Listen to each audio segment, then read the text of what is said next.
আমার হাজব্যান্ড মোংলা থানা বিএনপির সাথে জড়িত ছিল। আমরা 17 বছর গ্রাম ছাড়া, 17টা বছর আমার হাজব্যান্ড গ্রাম ছাড়া। বিএনপির যত সংবাদ সম্মেলন হতো গ্রাম থেকে, যত আপনার লোকজন বিএনপির যত দল নেতা খাতা এসে আমার বাসায় সংবাদ সম্মেলন সব আমার বাসায় তারা থাকতো। আর আজ সেই বিএনপি সরকার আসার পর থেকে আমাদের সকল সুযোগ সুবিধা থেকে বঞ্চিত কেন করা হলো? আমার একটাই প্রশ্ন, স্যার, আজ রাজপথে থেকে জীবন দিয়ে কি পেলাম আমরা? আজকে আমার হাদি ভাই আমাদের এই রাজপথে থেকে জীবন দিয়ে কি পেল?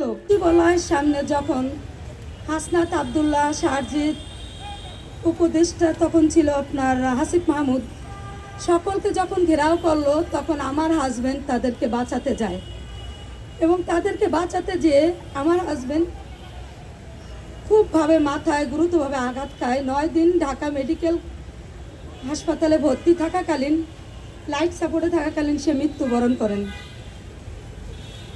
আমাদের শহীদের তালিকা হয় কোনো ভুল তথ্য বা ভুল প্রমাণ বা কোনো ভুল মিথ্যা আচরণ দিয়ে না, সত্য তালিকা, সত্য সব কিছু দিয়ে শহীদের তালিকা করা হয়।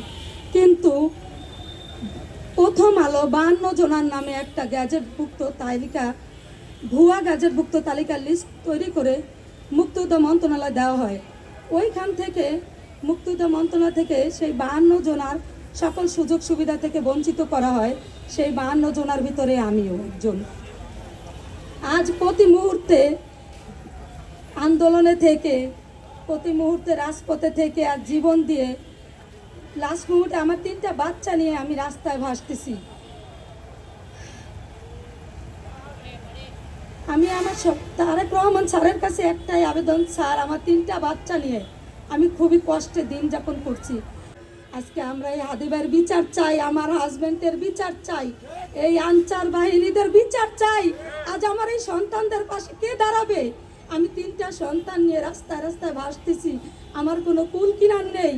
আর জীবন দিয়ে কি পেলাম? দেশের কি আমরা কি নিলাম? আমার আর কিছুই বলার নেই।